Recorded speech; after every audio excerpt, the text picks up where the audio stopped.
केजरीवाल जी, क्या से क्या हो गया? क्या कर रहे हैं आप, जरा बताइए ना। आज मनीष जी की बड़ी याद आ रही है। याद तो हमें भी आ रही है, मगर ये क्या केजरीवाल जी, आप तो भावुक हो गए। क्यों भाई, इतनी भावुकता अच्छी बात है क्या? कुछ तो बोलिए। ये उनका सपना था। ये लोग चाहते हैं कि दिल्ली की शिक्षा क्रांति खत्म हो जाए, उसे खत्म नहीं होने देंगे। अरे वाह, आप उनका सपना पूरा करेंगे, लेकिन कैसे करेंगे? आपने तो उन्हें फंसा दिया और फिर बदले में अब जाकर उन्होंने भी आप सबको फंसाने का इंतजाम कर दिया है। इसका मतलब है दो बात हो गई ना, एक तो आपने फंसाया और फिर उन्होंने फंसाया। आपने कैसे फंसाया? आपने उनको चुनावी फायदे के लिए उकसाने का पूरा इंतजाम किया था। भूल गए हो तो याद दिलाना जरूरी है, सुन लीजिए। जिस दिन ये इनको गिरफ्तार करेंगे, मुझे लगता है 6% वोट और बढ़ जाएगा। अब मनीष सिसोदिया ने क्या किया है, कैसे आप लोगों को फंसा दिया है, जरा इसका भी तो ट्रेलर दिखा देता हूं ना। और जो मैं दिखा रहा हूं ना, वो मीडिया में बड़ा ढूंढा, मिला नहीं। बस आज तक चैनल में लाइव के दौरान संवाददाता ने बड़ी महत्वपूर्ण बात कह दी, उसे मैंने थोड़ा सा रिकॉर्ड किया आपको दिखाने के लिए। और सुप्रीम कोर्ट में सुनवाई के दौरान, सिसोदिया की जमानत की सुनवाई के दौरान 3 और नाम सामने आए। एक छोटा हिस्सा। बड़ी तस्वीर की अगर हम बात करें तो बड़ी तस्वीर में 3 और बड़े नाम सामने आते हुए दिखाई पड़ रहे हैं। और जानते हैं इसमें दो नाम तो दोस्तों इनके 2 नए नवेले मंत्री हैं, एक सौरभ भारद्वाज और दूसरी आतिशी मारलेना। सुन लीजिए। 2 बड़े नाम तो अभिषेक मनु सिंघवी ने अपनी दलील के दौरान सुप्रीम कोर्ट में कहे, जिसमें उन्होंने कहा कि जहां तक मनीष सिसोदिया की बात है तो वहां तक विजय नायर के साथ मनीष सिसोदिया का सीधा कुछ लेना देना ही नहीं था। जो रिपोर्ट कर रहे थे विजय नायर, वो तो आतिशी और सौरभ भारद्वाज को रिपोर्ट कर रहे थे, तो जो सारी चीजें वो उनके तरफ है। आज तक के संवाददाता ने एक महत्वपूर्ण टिप्पणी भी की, वो भी सुनाता हूं। ऐसे में जांच की आंच और लपट सौरभ भारद्वाज और उन तक भी जाने अनजाने में या तो सोच समझकर भेजी गई होगी। अब मनीष सिसोदिया को बचाने के लिए ऐसा किया गया होगा, मुझे तो नहीं लगता। बल्कि सिसोदिया ने सोचा होगा दोस्तों कि हम तो डूबे ही, अब ये तो कुछ कर नहीं रहे, तो इनको भी तो डुबाना पड़ेगा। सुन लीजिए। ऐसे में ये लग रहा है कि मनीष सिसोदिया को बचाने के लिए इन्होंने इन 2 लोगों का नाम आगे रखा है। यानी सिसोदिया ने केजरीवाल के साथ साथ उनके 2 और मंत्रियों के भी जेल जाने का इंतजाम कर दिया। और आज मैं इसी को डिकोड कर रहा हूं।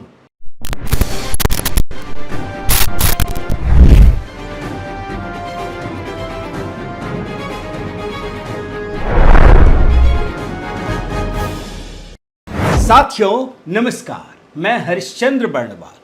शराब घोटाले के मामले में सिसोदिया ने केजरीवाल के बाद कैसे 2 और मंत्रियों सौरभ भारद्वाज और आतिशी मारलेना को फंसा दिया है, इस पर चर्चा करूं उससे पहले जरा संजय सिंह की बात करना जरूरी है ना, क्योंकि वो तो ताजा मामला है।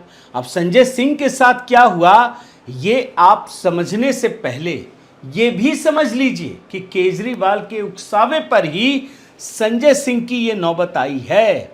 और केजरीवाल ने जानबूझकर संजय सिंह को झाड़ के पेड़ पर चढ़ा दिया है।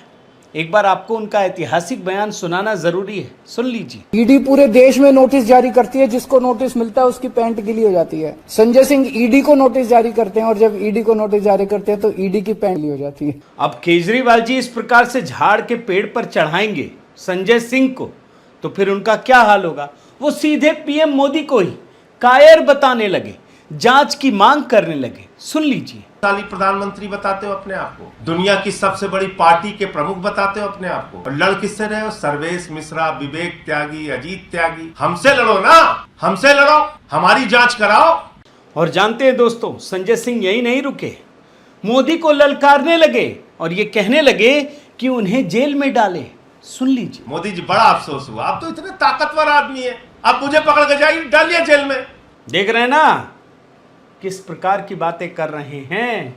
और फिर कहने लगे कि ईडी को बताइए ना, मुझे बुलावा भेजे, मैं कागज लेके जाऊंगा। आप मुझे बुलाइए ना, ईडी वालों को कहिए मोदी जी मुझे बुलाइए, सारे कागज मैं लेके जाऊंगा। और देखिए दोस्तों, ईडी ने आखिरकार पूछताछ भी की और गिरफ्तार भी कर लिया और उसे 5 दिन की रिमांड भी मिल गई। अब सही से पूछताछ भी होगी। जितना ये पूरा एकदम माहौल बना रहे थे, भौकाल कर रहे थे, वो सब निकलेगा। क्योंकि जानते हैं ना, आप तो ये तो जानते हैं ना, जो जिसमें कुछ ना कुछ खोट होता है वही ज़्यादा ज़ोर से बजता है, वही ज़्यादा हल्ला करता है। और ये तो आम आदमी पार्टी की फितरत में है। लेकिन बड़ी बात यह है दोस्तों कि संजय सिंह की जितने भी इलेक्ट्रॉनिक डिवाइसेस हैं वो ईडी ने तो जब्त कर ही लिया है। तो कोर्ट ने ये पूछा उनसे, जब बातचीत हो रही थी, चर्चा हो रही थी, तो कोर्ट ने वाद विवाद के दौरान पूछा कि जब आपने जब्त कर ही लिया है तो फिर संजय सिंह की कस्टडी क्यों चाहिए। तो जानते हैं ईडी ने क्या कहा? ईडी ने कहा कि दिनेश अरोड़ा ने कहा कि संजय सिंह प्रभावशाली व्यक्ति है, इसलिए पहले उनका नाम नहीं लिया था। विजय नायर ने उसको धमकी भी दी थी और अभी 2 और लोग ऐसे हैं जिसका नाम उसने नहीं लिया है। कोर्ट में जिरह के दौरान संजय सिंह कह रहे थे कि पहले तो हमारा नाम नहीं लिया, अब ले रहे हैं, यानी ये सब सही आदमी नहीं है, विश्वसनीय नहीं है। तो ईडी ने बताया, अब देखिए इनका पुराना बयान ही है ना, आज वो उल्टा पड़ रहा है कि भाई ये तो प्रभावशाली व्यक्ति है, बाहर रहेगा तो क्या करेगा, जानते हैं सब, और इसीलिए नाम नहीं लेते हैं। तो ये मामला आगे बढ़ा, लेकिन इसी बातचीत में ये भी तो सामने आ गया ना कि 2 और लोग हैं जिसका नाम उसने नहीं लिया है, यानी कुछ और लोग भी फंसने वाले हैं। और मैं आपको ये रिपोर्ट में दिखा रहा हूँ। जानते हैं, एक और महत्वपूर्ण बात आपको बताना ज़रूरी है और संजय सिंह के मामले में ही बताना ज़रूरी है कि ईडी ने जब रिमांड मांगी तो ये भी खुलासा किया कि अभी बहुत सारे बयान दर्ज हुए हैं और इसमें दिनेश अरोड़ा के कर्मचारी ने बताया कि उसने 2 करोड़ रुपए संजय सिंह के घर दिए थे। इसके अलावा 1 करोड़ इंडो स्प्रिट के ऑफिस से लेकर भी संजय सिंह के घर दिए गए थे। ये सब चीजें अभी छानबीन करनी बाकी है। यानी संजय सिंह का जो मामला है ना दोस्तों, जो पूछते हैं ना कि क्या मिला, कुछ भी तो नहीं मिला, तो भाजपा वाले भी तो ये बोल रहे थे कि तो छोटे छोटे पॉकेट मार में मिलता है, आप में तो बड़े बड़े कागजात मिले हैं।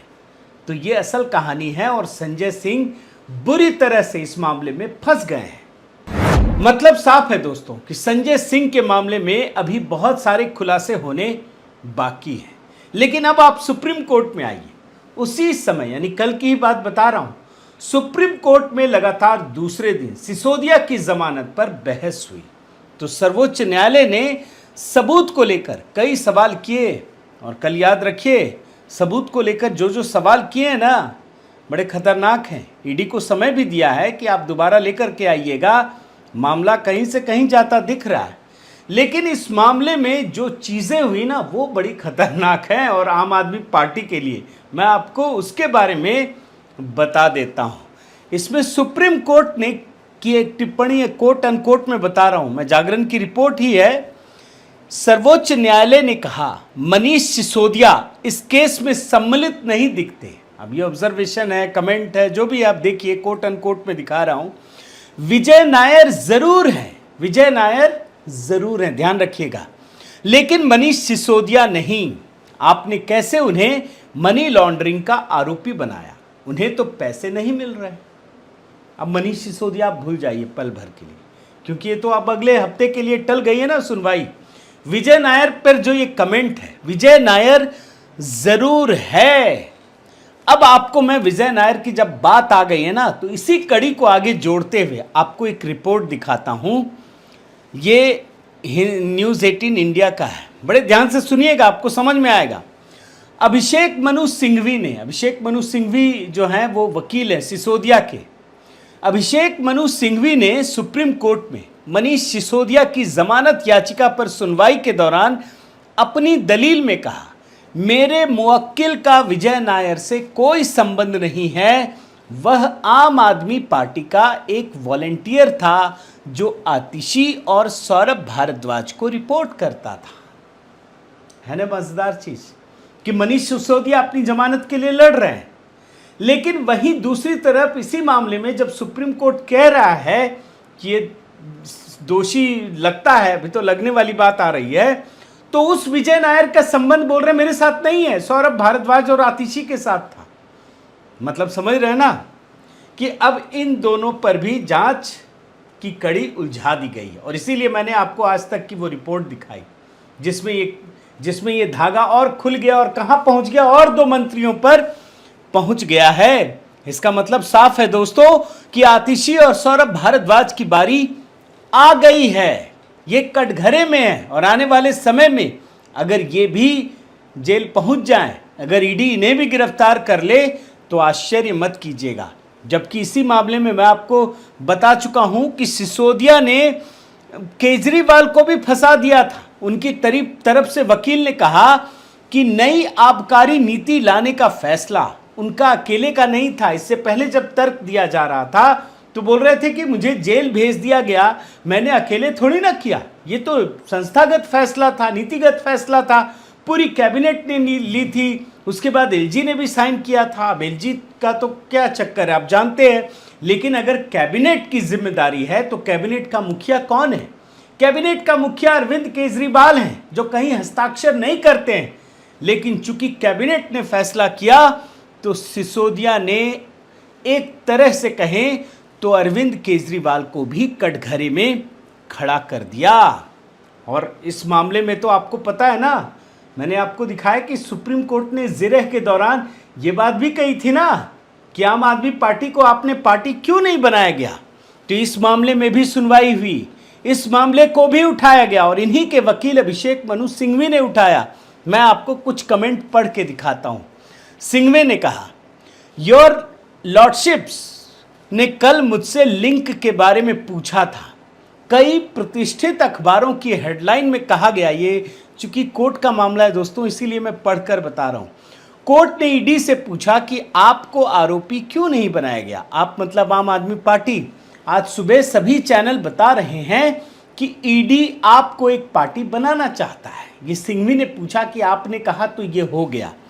जस्टिस संजीव खन्ना और आरोपी एसबीएन भट्टी की पीठ ने, जस्टिस संजीव खन्ना और भट्टी की पीठ ने मौखिक रूप से कहा कि वो केवल एक कानूनी प्रश्न पूछ रहे थे। पीठ ने कहा, हम स्पष्ट करना चाहते हैं कि हमारा कल का प्रश्न किसी को आरोपी बनाने के लिए नहीं था। बड़े ध्यान से सुनिएगा।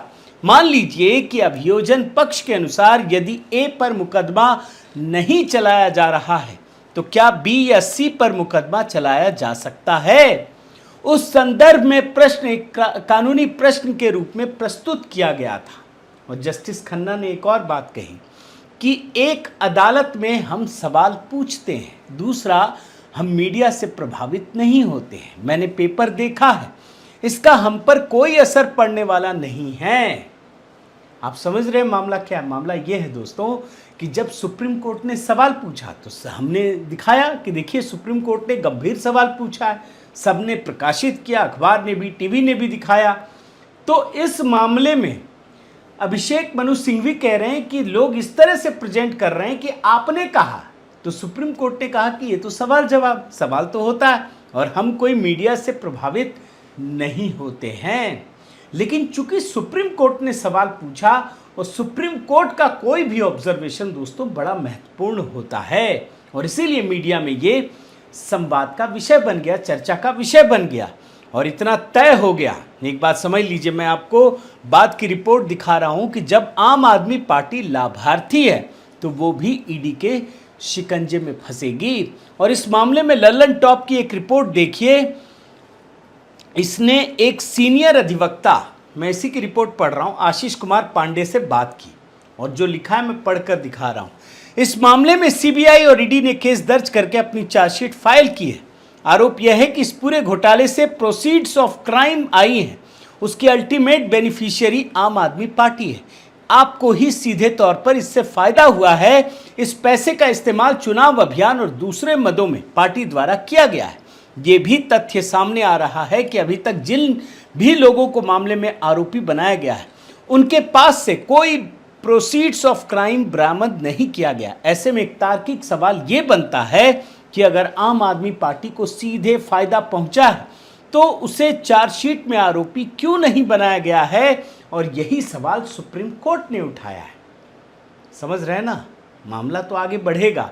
और एक और चीज आप देखिए, एक और सवाल, आपको आरोपी बनाए जाने के बाद उसके खिलाफ क्या कार्रवाई की जा सकती है? इस पर आशीष कहते हैं, अगर कोई राजनीतिक पार्टी या कोई संगठन आरोपी बनाए जाते हैं और उस मामले में पार्टी पर केस चलता है, आरोप सिद्ध भी हो जाते हैं, तो भी किसी पार्टी को जेल में नहीं डाला जा सकता। पार्टी तो पार्टी है, वो तो कोई भौतिक स्वरूप होता नहीं है। पार्टी के ऊपर फाइन लग सकता है। आम आदमी पार्टी एक रजिस्टर्ड नेशनल पार्टी है, उसके पास चुनाव आयोग का दिया हुआ चुनाव चिन्ह है, और अगर सिद्ध हो जाता है कि पार्टी किसी आपराधिक गतिविधि में संलिप्त रही है तो चुनाव आयोग इसके खिलाफ कार्रवाई कर सकता है। उसके नेशनल पार्टी स्टेटस या चुनाव चिन्ह को लेकर कार्रवाई हो सकती है। मतलब यही है कि आम आदमी पार्टी की मुश्किलें बढ़ने वाली हैं, और आम आदमी पार्टी के संयोजक होने के नाते केजरीवाल की भी मुश्किलें बढ़ने वाली हैं।